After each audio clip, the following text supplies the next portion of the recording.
എന്റെ പേര് ഫാത്തിമത്തുറ. നമ്മൾ 10ാം ക്ലാസ്സിൽ പഠിക്കണം. എനിക്ക് SLD എന്ന് പറഞ്ഞൊരു മാരമായ രോഗമാണ്. പുണ്യമാസത്തിൽ എല്ലാവരും എന്നെ സഹായിക്കണം. എനിക്ക് പഠിക്കണം. 10ാം ക്ലാസ്സിൽ ഫുൾ A+ പാസ്സാവണം.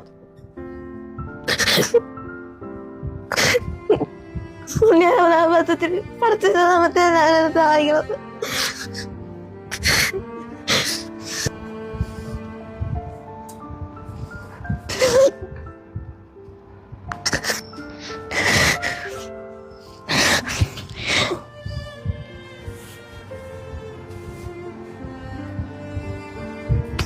ദിവസം ഹോസ്പിറ്റലിൽ പോകണാണ്. എക്സാം എഴുതാൻ പോണത് വളരെ കഷ്ടപ്പെട്ടാണ്. എനിക്ക് പാസ്സാവണം.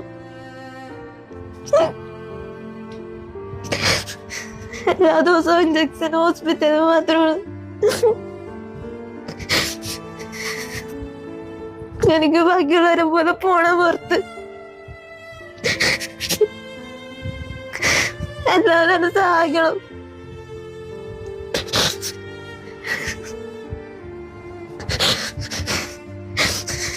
എനിക്ക് കുറെ ആഗ്രഹങ്ങളൊക്കെ ഉണ്ട്, അതൊക്കെ നേടണം. പുണ്യതാമസത്തിൽ അള്ളാഹുവിന്റെ ഭാഷയിൽ അപേക്ഷിക്കുന്നതാണ്. എന്റെ മകൾ ഫാത്തിമത്ത് സഹറ ഇപ്പൊ 10ാം ക്ലാസ്സിൽ എക്സാം എഴുതുന്ന കുട്ടിയാണ്. അവൾക്ക് ഈ അസുഖം കാരണം ഹോസ്പിറ്റലിൽ ഡിസ്ചാർജ് കൊണ്ടുവന്നിട്ട് എല്ലാ ദിവസവും ഹോസ്പിറ്റലിൽ കൊണ്ട് ഇഞ്ചക്ഷൻ എടുത്തിട്ടാണ് ഞങ്ങൾ എക്സാമിന് കൊണ്ടുപോകുന്നത്. ഒരുപാട് വേദനകൾ സഹിച്ചിട്ടാണ് മോളി പരീക്ഷയ്ക്ക് പോകുന്നതും പരീക്ഷ എഴുതുന്നത്. ഒരുപാട് ആഗ്രഹങ്ങൾ മുമ്പിലുള്ളതുകൊണ്ട് അവൾ പരീക്ഷ എഴുതണമെന്ന് നിർബന്ധം പറഞ്ഞിട്ടാണ് ഞങ്ങൾ കുട്ടിയെ സമ്മതിച്ചത് പരീക്ഷ എഴുതാനായിട്ട്. പക്ഷെ അവൾക്ക് ഈ അസുഖത്തിന്റെ ബുദ്ധിമുട്ട് കാരണം അവൾ ഒരുപാട് വേദനിക്കുന്നുണ്ട്.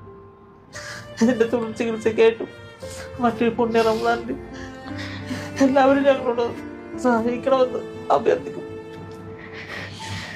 പ്രിയമുള്ളവരെ, അസ്സലാമു അലൈക്കും. മുഹമ്മദ് അലി ശാലിയമാണ്. ഞാനിപ്പോൾ ഉള്ളത് എറണാകുളം ജില്ലയിൽ ചേരനെല്ലൂർ മഹലിൽ നിങ്ങളിലേക്കൊരു കുടുംബത്തിന്റെ സങ്കടം സമർപ്പിക്കുകയാണ്. ഞാനും നിങ്ങളും നിലകൊള്ളുന്നത് പുണ്യങ്ങളുടെ പൂക്കാലമായ റമദാൻ മാസത്തിലാണ്. അതുപോലെ തന്നെ കുടുംബത്തിന്റെ ദയനീയമായ ഒരു അവസ്ഥ ഈ റമദാൻ മാസത്തിൽ നിങ്ങളുടെ മുന്നിലേക്ക് സമർപ്പിക്കുകയാണ്. ഈ മാതാപിതാക്കളുടെ കണ്ണീരൊന്ന് മാറ്റാൻ, ഈ മാതാപിതാക്കളുടെ പ്രയാസങ്ങളും പ്രതിസന്ധികളും ഒന്ന് കരകയറ്റാൻ വേണ്ടി നിങ്ങളെല്ലാവരും ഈ കുടുംബത്തിനെ ഒന്ന് ചേർത്ത് പിടിക്കണമെന്ന് ആദ്യം തന്നെ നിങ്ങളുടെ